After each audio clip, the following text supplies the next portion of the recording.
just seems to be the case. So Hughes got it under control good now.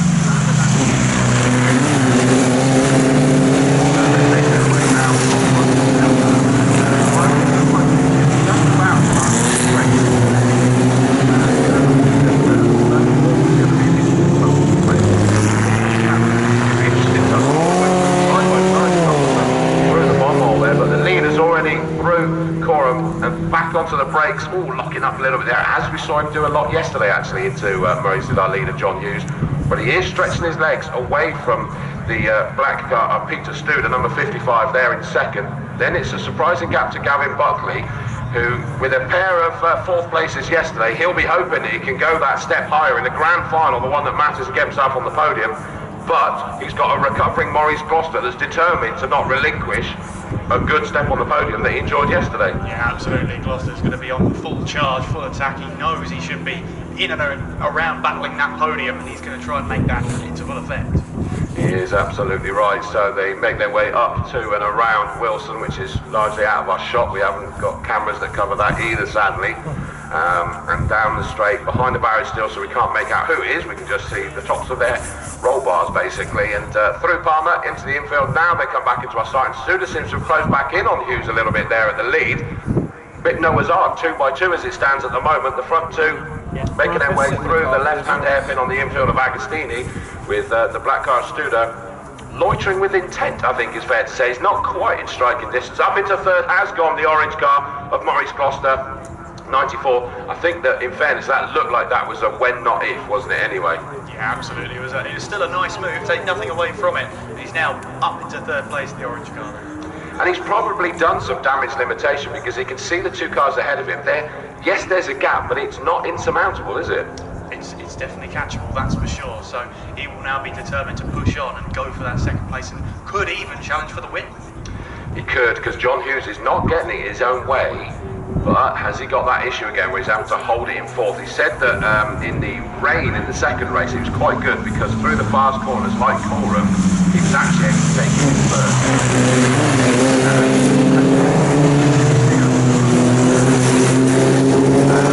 He's not going to have that. I cannot believe he's going to have that now. He must have that.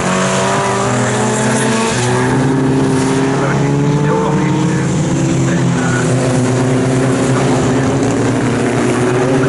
Away from Studer, but he's not really getting any further away, is he? Equally, Maurice Gloucester made the move on Jackie Buck, but he's not further away from that red number 17 car.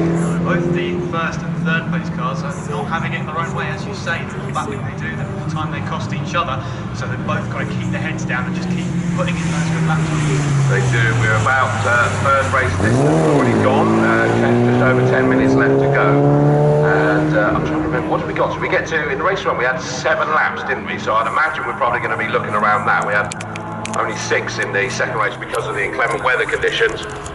But fingers crossed, we'll be able to get it up to 7 this time round. Some great fights going down in towards riches there, because in 5th place is number 43. Vaughan Jones has come from 9th on the grid up to 5th place. Crichton in the 44 car up into 6th place from 8th on the grid. The one who's lost out there massively is number 66, Phil Waterhouse, with his pair of 5ths yesterday, and he's dropped down to 8th position at the moment. So keep an eye on that white and black car, because I would, as long as there's not a problem, I would expect that car to come back through the field somewhat. But we did see a race of attrition yesterday, didn't we, for the second race? Yeah, we did. It was all about keeping it under control in those difficult conditions, and we saw multiple mistakes yesterday, so that really shuffled up the order from what it could have been yesterday. Yeah, no, that's your same race of attrition. In fact, some of the attrition was before we even got underway. It was a bit more. You know, we had lots of gaps on that second grid before we even started, didn't we? So it wasn't just a race of attrition. Then we lost at least one on the warm-up lap, and then some in the early stage of the race. But fingers crossed we can get them all the way to the finish this time. But Hughes, with he thought he got it resolved when they were picked back.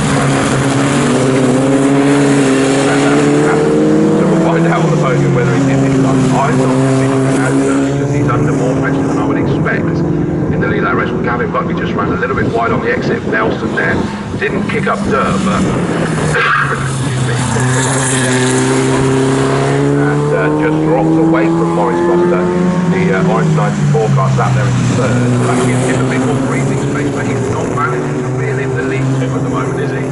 Which is good to see, because Studer in that 55 car, as I say, on the podium yesterday, he was determined to find a bit more, and he told me he was saving it all for the final anyway. And it looks like he's trying to deploy it all in the final, as you say.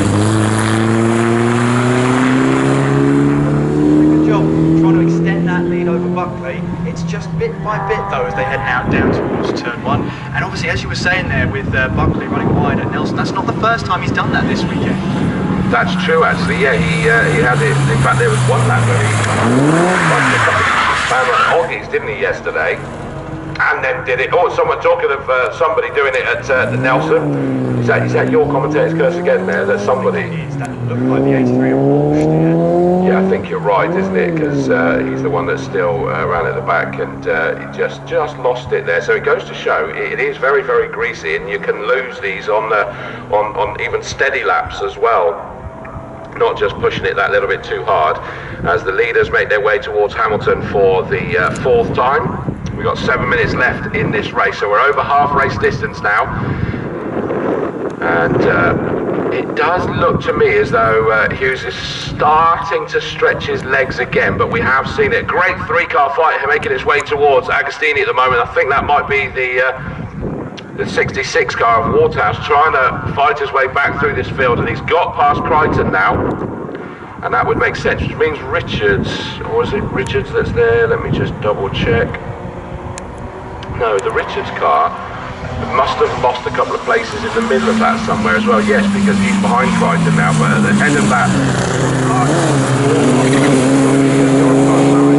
28 in the back of that four-car train as well. It's a great tussle going on there, but the recovering Waterhouse now, that will put him, by my reckoning, up into 6th place, and a big gap before the similarly liveried black and white car 43 Jones, but that would try and get him up into the 5th place, but he's way out of touch of getting onto the podium this time. Podium positions are making their way onto the centre straight to complete their 4th lap, and it is still the 27 car of John Hughes that has the nod with this ever-growing gap now. Off he goes. That is a new fastest lap of the race, as I suspected it would be there from John Hughes, is that he's got himself comfortable, he knows what he's doing, he knows what is possible in this car. The thing to keep an eye on is Gloucester, Maurice Gloucester 94. Now, he's lapping over a second slower, interestingly, than the 55 car of Studer, isn't he? Yeah, he is, so could be different line Is it 5 now, is it? It could be 5. Correct me if I'm wrong, heading down the centre straight towards the first corner. Keep an eye on that battle, that is the one to watch. And in fact, that's all changed again, because the 28 car of Sam Engineer made up a place ahead of, who would that have been? That would have been Richards that he got past, and he's about to put a move on Crichton as well. Through he goes, a little bit of contact possibly there on the exit, just a wheel to wheel if it was, so it shouldn't be any great issue, but suddenly that orange 28 car has come alive, hasn't it, after whatever the issues that befell that car yesterday. What's that going to put him up to? That's going to put him up into 7th place. And is he going to be able to put a challenge on the 66 car of Waterhouse, who has made a mini breakaway? It's a mini adventure, yeah, but it's a very small gap that he's managed to pull. But I did say that Waterhouse obviously must have made a mistake somewhere, because he was not where I'd expect him to be. And he's got a long way to go before he can get up into his familiar 5th place. Because the car that's a long way ahead of him, 43 Vaughan Jones, who had issues himself yesterday as well, that's what was the gap when they came to 9.9 seconds. And you don't really understand yet what the lap times are going to be for Harold.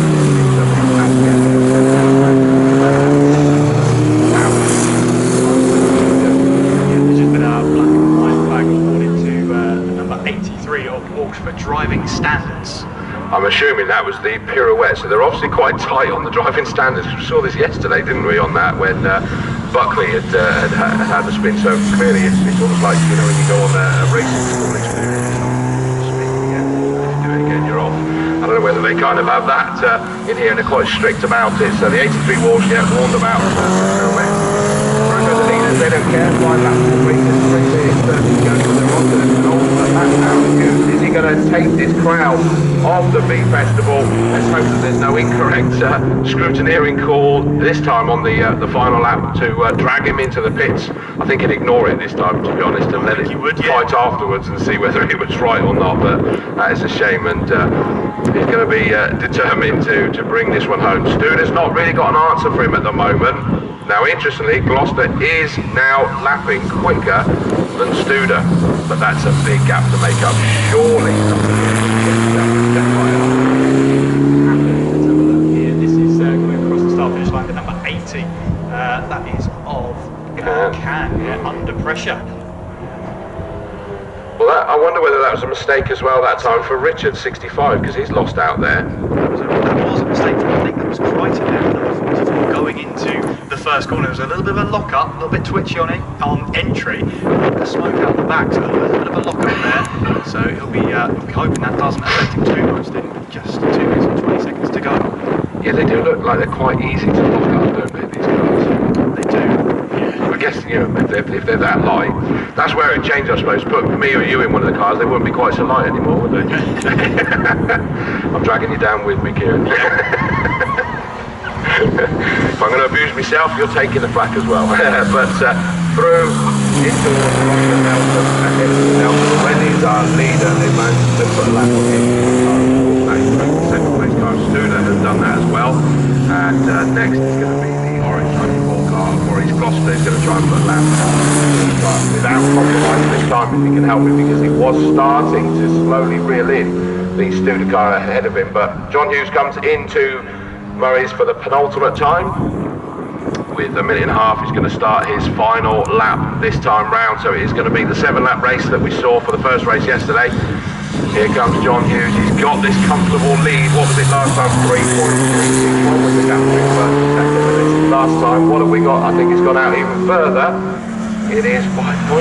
Goodness me, about 6 more miles on it, but it looks as though Studer got massively confused by the back line, which I suppose that was like that.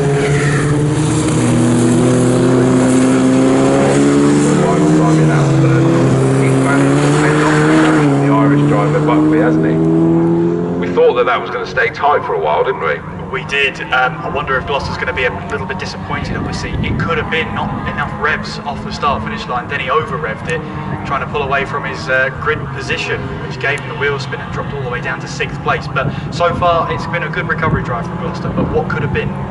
Absolutely. When you look at his lap times, is that he is quicker than Studer. The only car that's been quicker than him is the leader, Hughes. Great fight there, and it looks as though Can's trying to make a move on Sam Engineer. Sam Engineer's the orange 28 car on the inside line there, so he holds him off as it stands at the moment. But that is the fight for 7th and 8th position. Into the pits has come the Walsh number 83 car, so he's decided enough's enough, and he's brought that in. And out of this race. Such a shame, because it was so close to the end of the race, and he couldn't sort of just coast that one home. I do love these cars, they look so intriguing. Our leader then, where is he at this stage? I think he's making his way down the Bentley Straight, and we'll see him come under the Snetterton Bridge in towards Brundle and Nelson very, very soon. Here he comes, you can see on the camera in the distance there. I'm going to assume it's him anyway. Can't see clear enough the colour, but it makes sense. There it is the red top. Just comes down, and he's going slow. We've got a problem for our leader. Surely that wasn't used. It looks like our leader, John Hughes, has a problem on this last lap. I said that he was going to ignore any kind of warnings that was going to come his way, but Studer, the 55 car, again, he's just sort of like sat himself in the right place, but we've got the white flag waving because clearly Hughes, unbelievable, he's not going to make it to the finish. He's certainly not in the top 3. Up comes the 55 car of Studer. Peter Studer is going to take the V Festival win. Maurice Gloucester is into 2nd. 3rd is going to be the Irish driver Gavin Buckley. You can see the car still trying to post him. Checkered flag, and the victory punches the air. Does Peter Studer, the local driver from Thetford, takes the victory. Both hands up in the air. What a victory. He's delighted with that. He just sits himself in the place to try and take it. Maurice Gloucester finished in 2nd. Gavin Buckley, number 17, in 3rd place.